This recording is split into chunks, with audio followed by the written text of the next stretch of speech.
Everyone, welcome to my channel. और आज इस बुक से जो स्टोरी मैं आपको बताने जा रही हूँ वो है एक ऐसी महिला की, एक ऐसी लेडी की जो कि बेड पे थी, मतलब एकदम बेड पे आ गई थी। और हम ऐसे बहुत लोगों को जानते हैं जो अपनी पीक लाइफ में बेड पे आ जाते हैं, या फिर अपनी यंग एज पे ही बेड पे आ जाते हैं किसी एक्सीडेंट की वजह से या किसी इलनेस की वजह से। तो उस टाइम पे वो कितने ज़्यादा फ्रस्ट्रेट हो जाते हैं, कितने ज़्यादा डिप्रेस हो जाते हैं, और उनको कितनी ज़्यादा चिंताएं हो जाती हैं। तो उसी से रिलेटेड ये स्टोरी है। और बुक का नाम आप जानते हैं, how to stop worrying and start living by Dale Carnegie. और इसमें जो मैंने स्टोरी यहाँ पे मैं यहाँ पे हूँ और मैंने 2 स्टोरी सेलेक्ट करके रखी हैं। तो आज जो एक स्टोरी मैं आपको बताऊंगी ये नेक्स्ट एपिसोड के लिए है। नेक्स्ट जो वीडियो डालूंगी उसके लिए मैंने सेलेक्ट कर ली है, क्योंकि जब पढ़ते रहिए तो फ्लो में जब मिल जाती है तो ठीक रहता है, फिर बाद में ढूंढने में थोड़ी सी फिर से मेहनत करनी पड़ती है, क्योंकि एग्जैक्टली याद नहीं रहता कि किस पेज पे वो स्टोरी थी। वो स्टोरी याद हो जाती है, उसका इंप्रेशन याद हो जाता है, बट वो पेज नंबर नहीं याद होता। तो चलते हैं और ये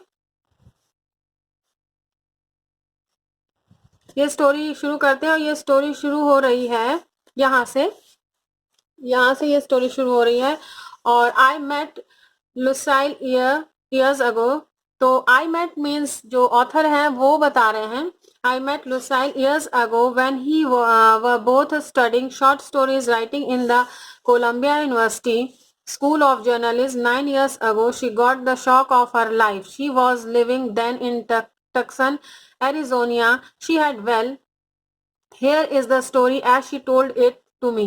I had been living in a world, studying the organ at the University of Arizona, conducting a speech clinic in town, and teaching a class in musical appreciation at the Desert Willow Ranch where I was staying. I was going in for parties, dances, horseback rides under the stars. One morning I collapsed.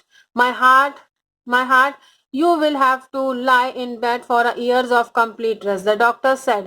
He did not encourage me to believe I would ever be strong again. In bed for a year, to be an invalid, perhaps to die. I was terror stricken. Why did all this have to happen to me? What had I done to deserve it? Why? I wept and wailed. I was bitter and rebellious, but I did go to bed as the doctor advised. A neighbor of mine, Mr. Rudolph, an artist, said to me, you think now that spending a year in bed will be a tragedy, but it won't be. You will have time to think and get acquainted with yourself. You will make more spiritual growth in these next few months than you have made during all your previous life. I became calmer and tried to develop a new sense of values. I read books of inspiration. One day I heard a radio commentator say, you can express only what is in your own consciousness. I had heard words like these many times before, but now they reached down inside me and took root. I resolved to think only the thoughts I wanted to live by, thoughts of joy, happiness, health. I forced myself each morning as soon as I awoke to go over all the things I had to be grateful for. No pain, a lovely young daughter, my eyesight, my hearing, lovely music on the radio, time to read, good food, good friends. I was so cheerful and had so many visitors that the doctor put up a sign saying that only one visitor at a time would be allowed in my cabin, and only at certain hours. 9 years passed. 9 years have passed since then, and I now lead a full, active life. I am deeply grateful now for that years I spent in bed. It was the most valuable and the happiest year I spent in Arizona. The habit I formed then of counting my blessings each morning still remains with me. It is one of my most precious possessions. I am ashamed to realize that I never really learned to live until I feared I was going to die. तो ये story है एक ऐसी महिला की जो उनके साथ ऑथर के साथ में कोलंबिया यूनिवर्सिटी में शॉर्ट स्टोरी राइटिंग का कोर्स कर रही थी। और 9 साल पहले की उन्होंने बात बताई है कि वो टक्सन में रहती थी, लुसाइल उनका नाम था, और वो टक्सन एरिजोनिया में रहती थी। और उन्होंने जैसा कि ऑथर को बताया, उस हिसाब से ऑथर ने यहाँ पे लिखा है कि वो जो है स्पीच क्लिनिक चलाती थी और म्यूजिकल एप्रिसिएशन की क्लासेस लेती थी और studying the organ at the university of Arizona, organ की पढ़ाई कर रही थी वो यूनिवर्सिटी ऑफ एरिजोना में उस समय। मतलब इतना कुछ वो कर रही थी, प्लस उनका वो जो अपनी पर्सनल लाइफ में कर रही थी, वो पार्टीज करती थी, डांस करती थी, घुड़सवारी करती थी, इतनी चीजें वो करती थी। लेकिन एक दिन वो गिर गई और हुआ क्या, एक सुबह वो गिरी और उनको डॉक्टर ने बताया कि अब तुम साल भर तक बेड पे ही रहोगी, कंप्लीट रेस्ट पे। डॉक्टर ने उनको जरा भी एनकरेज नहीं किया कि वो कभी फिर से उतनी मजबूत हो पाएंगी। तो अब उनको लगने लगा कि मैं तो एकदम मरे के समान हो गई हूँ, मैं अब किसी लायक नहीं हूँ, मेरे पास अब कुछ नहीं बचा है। और ऐसा मैंने क्या किया कि मुझे मुझे ये सब मिला। मतलब हर कोई ये सोचता है जब उसे कोई दुख मिलता है या कोई तकलीफ मिलती है कि ऐसा मैंने क्या कर दिया कि जो मुझे इतनी बड़ी तकलीफ दी गई है। और वैसे ही उन्होंने भी सोचा और वो रोती रही, उनका रोज का रोना धोना ये सब शुरू हो गया। और वो इतनी कड़वे स्वभाव की और इतनी विद्रोही स्वभाव की हो गई कि उनको जो है बहुत खुद उलझन होने लगी, खुद उनको इस चीज की चिंता होने लगी। लेकिन वो जो है, एक दिन क्या हुआ कि उनका एक नेबर आए मिस्टर रुडोल्फ, जो कि आर्टिस्ट थे। उन्होंने कहा कि तुम्हें क्या लगता है कि ये जो तुम बेड पे आ गई, ये तुम्हारे साथ कोई ट्रेजेडी हुई है? तो ऐसा नहीं है, ये तुम्हारे साथ ट्रेजेडी नहीं हुई है, ये तुम्हें वो समय मिला है जब तुम्हें सोचने का समय मिला है और तुम्हें खुद को जानने का समय मिला है। तुम इस समय में अपनी जो भगवान के साथ रिलेशन है, अपनी स्पिरिचुअल ग्रोथ कर सकती हो और तुम इस समय अच्छी अच्छी बुक्स पढ़ सकती हो, मतलब तुम खुद को जान सकती हो। और उन्होंने ये सब सुनने के बाद वो थोड़ी सी शांत हुई, उन्हें थोड़ा सा अच्छा लगने लगा, शांत फील करने लगी।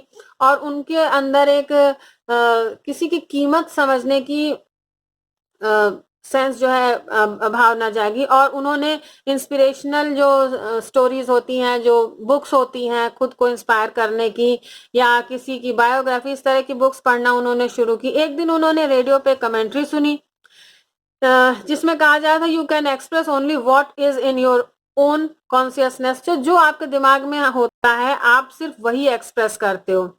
और ये बात उन्होंने कई बार सुनी थी, लेकिन उस दिन वो बात उनके अंदर तक पहुंची। और उन्होंने तब ये सोचा कि मैं जीना चाहती हूँ और मेरे पास बहुत कुछ है खुश रहने के लिए, मेरे पास बहुत खुशियां हैं, मेरे पास हेल्थ है। और उन्होंने हर मॉर्निंग जो है वो उठी और ग्रेटफुल, मतलब लोगों के जो भी उनके पास अच्छी चीजें थी उनको याद करने लगी। उन्होंने कहा कि मेरे पास एक सुंदर प्यारी सी बेटी है, मेरे पास देखने की शक्ति है, सुनने की शक्ति है, मैं रेडियो सुन सकती हूँ, मेरे पास समय है कि मैं किताबें पढ़ सकती हूँ, मेरे पास अच्छा खाना है, मेरे पास अच्छे दोस्त हैं। और दोस्त इस तरह के कि वो जिस हॉस्पिटल में एडमिट थी वहां दिन भर उनके दोस्तों के मिलने की लाइन लगी रहती थी। तो इससे तंग आके डॉक्टर को एक दिन फैसला करना पड़ा, एक बोर्ड लगाना पड़ा कि नोटिस लगानी पड़ी कि विजिटर्स जो है हमेशा नहीं आ सकते, सिर्फ एक विजिटर आ सकता है, वो भी एक निश्चित स्पेसिफिक टाइम पे। तो इतना कुछ उनके पास था। और उस चीज को ये बताती हैं कि 9 साल बीत गया है और आज भी मुझे लगता है कि वो जो 1 साल मैंने बेड पे बिताया था वो मेरे पास सबसे कीमती संपत्ति है, जो मैंने खुद को जानने के लिए और अपनी लाइफ को जानने के लिए बिताई थी। और मुझे आश्चर्य होता है और शर्म भी आती है कि इतने साल मैं जिंदगी को नहीं सीख पाई, और जब मैं एकदम मरने के कगार पे थी, मैं एकदम बेड पे आ गई थी, तब मैंने जिंदगी को जाना कि जिंदगी है क्या। तो सच बात है, जब हमें ये पता चलता है कि हम अब नहीं है या हम एकदम लाचार हो चुके हैं, तब हम जिंदगी को जानते हैं। लेकिन ऐसा बहुत लोगों के साथ होता है कि यंग एज में उनका एक्सीडेंट हो गया और वो फ्रस्ट्रेट हो जाते हैं। तो यहाँ पे जो स्टोरी है ये इनकी है, इन्होंने अपने तरीके से अपने को ग्रो किया। लोगों की परेशानी अलग होती है। मान लीजिए कोई सर्विसेज की तैयारी कर रहा है और उसे लगता है कि अरे मेरा तो एग्जाम था अगले महीने और अगर मैं नहीं ठीक हुआ तो क्या होगा, तो इस तरह से परेशान होता है। लेकिन ये सोचिए कि अगर 1 साल आप बेड पे तैयारी करते रहेंगे तो नेक्स्ट ईयर जब आप वही एग्जाम देंगे तो हो सकता है कि आप टॉपर हो उस एग्जाम के। तो इतना अंदर आप अपने कमांड करिए कि वो 1 ईयर या 6 मंथ या 2 मंथ जो भी आपका बेड पे है वो एज अ पेशेंट ना बीते, वो एज अ हैंडीकैप्ड पर्सन ना बीते, वो ऐसे बीते कि आप उसमें एक्टिव हो, आप कुछ प्रोडक्टिव कर रहे हो, अपने लिए कर रहे हो, दूसरों के लिए कर रहे हो। क्योंकि आप जब भी कुछ पढ़ेंगे, कुछ जानेंगे, कुछ सीखेंगे तो वो हमारे समाज के काम आएगा, लोगों के काम आएगा, आपके फ्रेंड्स के काम आएगा। तो ऐसी जो एक्टिविटीज हैं वो करते रहना चाहिए, क्योंकि अगर हम सिर्फ अपनी लाइफ से सीखेंगे तो अपनी लाइफ बहुत छोटी है सब कुछ सीखने के लिए। तो जरूरी है कि हम दूसरों की लाइफ से सीखें, और दूसरों की लाइफ सीखने के लिए बुक्स बहुत अच्छा मीडियम है कि बुक्स में इतने लोगों के एक्सपीरियंस होते हैं, इतनी लोगों की स्टोरीज होती हैं कि आपको सच में जो है लगेगा कि बहुत कुछ है सीखने को अभी। अगर मान लीजिए कोई सर्विसमैन है या किसी भी तरह की, इस तरह की जिसकी भी प्रॉब्लम हो, वो इस तरह आ गया हो, तो उसके पास समय है उसको खुद को ग्रो करने के लिए। बेड पे वो खुद को ग्रो कर सकता है, फिजिकली नहीं बट मेंटली। जब आप स्ट्रांग होते हैं तो आप फिजिकली भी स्ट्रांग हो जाते हैं। तो एक मेरे पास स्टोरी और है, इसी में मैंने उसको सेलेक्ट करके रखा है, ये वाली नहीं, एक दूसरी स्टोरी है, उसमें भी यही एक इस तरह की कहानी है कि वो लेडी जो है बिल्कुल वीक थी, और उन्होंने क्या किया, क्या उनके साथ ऐसा हादसा हुआ जिसकी वजह से वो ठीक हुई। मतलब वो हादसे की वजह से बीमार नहीं हुई थी, वो हादसे की वजह से ठीक हुई। तो वो स्टोरी भी है, किसी दिन मैं वो स्टोरी भी आपके साथ इसी बुक में है शेयर करूंगी। तो ये थी आज की स्टोरी कि आप जब भी लाचार महसूस करें तो उस लाचारी को कहीं ना कहीं उसको प्रोडक्टिव बनाने की कोशिश करें, और दूसरों को भी उससे कुछ ना कुछ सीखने का मौका मिलेगा। तो ये थी आज की स्टोरी। अगर आज स्टोरी पसंद आई हो, मेरा वीडियो अच्छा लगा हो तो लाइक जरूर करिएगा। अभी तक मेरा चैनल सब्सक्राइब ना किया हो तो प्लीज सब्सक्राइब करिएगा। उन लोगों को जरूर भेजिएगा जिनको इस तरह की स्टोरीज की जरूरत है, या जो लोग इस तरह के लोगों को जानते हो, आपको नहीं पता कि कोई लोग इस तरह के सर्कल में हैं या नहीं है, तो आप शेयर करिएगा, तो उनको जरूर ये स्टोरी कहीं ना कहीं फायदा पहुंचाएगी। तो ये थी आज की स्टोरी। अगले फिर किसी वीडियो में मुलाकात होगी, तब तक के लिए stay blessed and good luck.